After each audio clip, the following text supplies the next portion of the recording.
But the points I want to make are, number one, every society has got to have some inequality. I mean, we're not all equal. We're all born with different attributes, with different talents, with differences.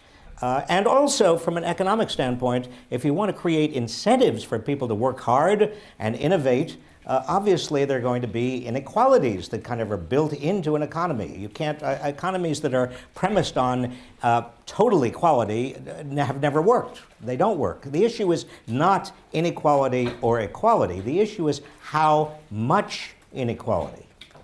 Do you get to a point in a society where you have a level of inequality in terms of so much of the economic gains going to a small sliver of people at the top that the economy and the society and the democracy can no longer function?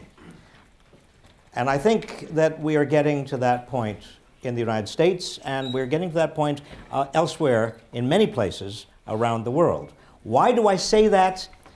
Partly because starting in the late 1970s, we saw, as you will see in the film, a divergence between productivity gains that kept on increasing at about the same rate and median wages. Median wages. I emphasize median wages. Those of you who know the difference between median and averages will know what I'm talking about. The basketball player Shaquille O'Neal and I have an average height of 6'2".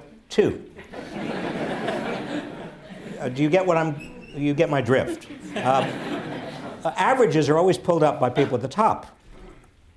So median is a pretty good way of kind of seeing, if you look, the median is half above, half below. And what's happened to the median wage in the United States since the late 1970s is that the median wage is more or less leveled out. It's stagnated, adjusted for inflation. There was a big change. The first 3 decades after the Second World War, the median wage went up with and in tandem with productivity gains. And then something happened in the late 1970s. So that's the first puzzle that the film attempts to address. Another puzzle is why, beginning in the late 70s, did so much of the gains go to a small group at the very top? How is that explained? Is that because people got greedier? Well, that doesn't sound right, because human nature doesn't change that suddenly. A few other things happened, and the film attempts to explain this. And number 3, politics. When you get that much income and wealth at the very top, what happens to your political culture? What happens to your democracy? As the great jurist Louis Brandeis once said, you can either have a great deal of wealth in the hands of very few people, or you can have a democracy. But you can't have both.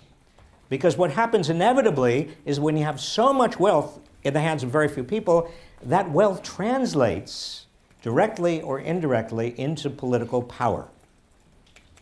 Even if you had the strongest campaign finance laws you could imagine, it would still translate indirectly into political power. But it also translates into political power that gets rid of campaign finance laws. And so as we've seen, just as inequality has widened, so has political power constricted and concentrated at the top. Many people in this country right now feel not only economically stranded, but politically disenfranchised. They feel as if the game is rigged. And having served as Secretary of Labor and in the cabinet, and having served at positions in Washington where I have been able to see what's really going on, I do think that the game is rigged in significant and important ways. What I don't want you to take from this, however, although it sounds like you should, I don't want you to leave here feeling cynical. Because if you're cynical about politics, then you are going to be turned off to the possibility of becoming politically engaged and active. And if you're not politically active and engaged, then you are essentially ceding giving over our democracy to the moneyed interests who basically don't care about democracy. They just want to get rules and subsidies and tax breaks that enhance their own well-being and their own economic and political power. So cynicism is the worst outcome possibly. Cynicism is exactly what those moneyed interests would like, so they don't have any opposition at all.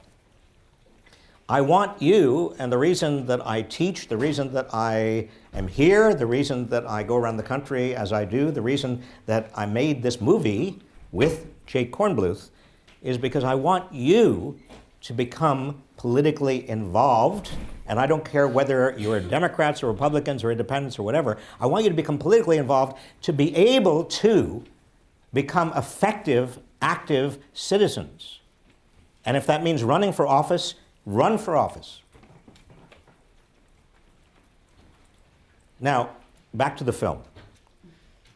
About 4 years ago, a young filmmaker came to my office at Berkeley and said, I want to make a film. I've just read your last book, and I think it would make a great film. And I thought he was out of his mind. The book was about inequality, about what has happened, particularly with regard to the Great Recession. Why did that happen? And he thought, Jake Kornbluth thought he could make a movie. And I played along with him, and he worked on it, and I got sucked in. I didn't think it was going to be a huge amount of work. It turned out to be a gigantic amount of work. My wife reminds me all the time.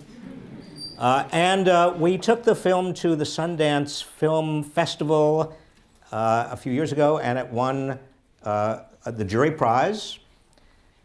And then it was picked up by a big movie distributor, and now it's on Netflix and iTunes and DVD, and I don't really know this industry at all, but they tell me it is really very widely seen. Now, why is that important, and how does that relate to what I've just been talking about? Because education, understanding what's gone wrong, is the name of the game. Not only can you not and must not be cynical and must be engaged, you've got to understand what's happened, why it's happened, how it's happened. In order to come up with solutions, you've got to understand what's happened. My final point and my final anecdote is one of my sons. I've got two sons. I love them dearly. One of them is in LA, and he, like a lot of people in LA, is in the entertainment industry. He runs something called collegehumor.com. Have you heard of it, seriously? All right. I've never heard of it. I've never watched it. But Sam came to me just before Jake Kornbluth, as a matter of fact. It was kind of serendipitous. And he said, Dad, I respect you, and I respect your wanting to write and writing books and articles. That's fine. Just keep on doing it, but you're not reaching my generation. If you want to reach my generation, you've got to do films and videos, because my generation thinks much more visually than your generation. He was kind of condescending, actually, if you want to know the truth. And he said, I think you ought to really pay more attention to different kind of media. Doesn't mean you stop writing, but just pay attention to that. And then, again, serendipitously, Jake came about shortly thereafter. And I think Sam may have been right. So I would like you to, hope you enjoy, just again, this is a kind of a shortened version. We're going to go till, how long? 6. We're going to go till 6. So we'll have about 44 minutes. And I hope you enjoy it, those 44 minutes.